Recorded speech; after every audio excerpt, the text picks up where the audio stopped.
Let's try to get your head around this one. Exit planning has nothing to do with your exit. Exit planning has a myth, a mystery around it that I want to dispel. The moment a family business owner hears the word exit or exit planning, it strikes a high level of fear in them. I want to start with sharing a story. It was a few years ago that our accountant came to see us. It was my brother and I that were in the meeting, and during the meeting, out of the blue, the accountant said to us, "Have you thought about the end game?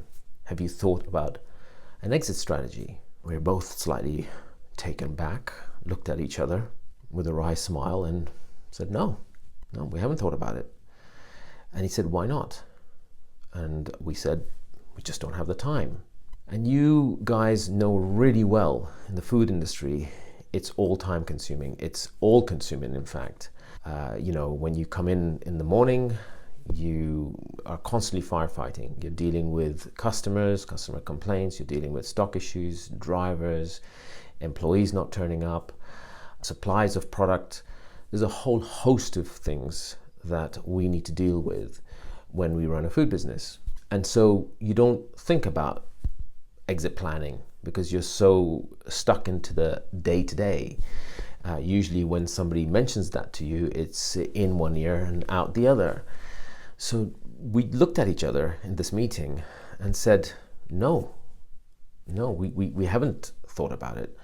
And he advised us to actually do a little bit more research and learn a little bit more about it. We didn't. We just got stuck into the day-to-day again. Fast forward to today, and looking back on that conversation, it made me realize, and having a little bit more experience and life behind me, it made me realize actually exit planning has nothing to do with the exit. It's everything, and here's the insight, it's everything to do with being ready for that eventual event, that eventual day. And so how do you start the process of at least starting to prepare? Well, there's 3 steps I'd like you to consider. Number 1 is to start thinking about this. Based on our conversation that we're having today, think about exit planning. Think about how ready you are. Think about, is your business ready to exit? Are you ready to exit? Think about, is your family ready to exit, and do they know about this at all? Have you spoken to anyone about this? So start those thoughts and start that thought process. Number 2, if you're thinking about this process, how are you feeling about it? How does it make you feel? Are you anxious? Are you worried about your business, about your current situation? Is there anything that's really grinding you down? Are you worried about your future? Are you worried about your family's future? Where do you sit with this feeling? Is it something that you have been avoiding? Does it make you feel scared? Are you avoiding things? Avoiding conversations, for example? Are you feeling worried about the fact that you don't know where to start and how to start?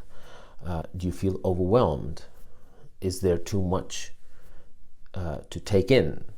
You've spoken to a lot of people and you're even more confused than when you started the conversation with them.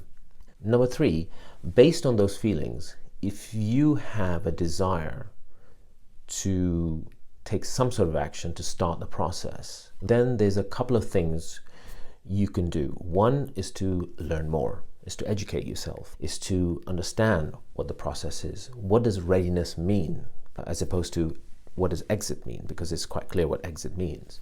But what does readiness mean? What does it entail? What elements are there of readiness? Is it just the business? Is it your personal situation? Is it a personal plan? Is it a financial plan? So what does readiness mean? So perhaps a little bit more knowledge and education on that front would be probably useful. The other thing you can do is talk to an expert. So you should have some people already around you, experts like an accountant, a lawyer, an attorney if you're in the US, a financial business advisor, and there's something called a value business advisor, and that's something that I get involved in with family businesses.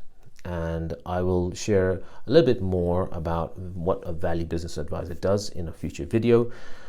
But suffice to say, you need at least those 4 within the mix to be able to get some sort of expert advice. But here's the thing not to do, is don't end up doing nothing. Think about our conversation. Think about how it's made you feel. Think about the actions you can possibly take.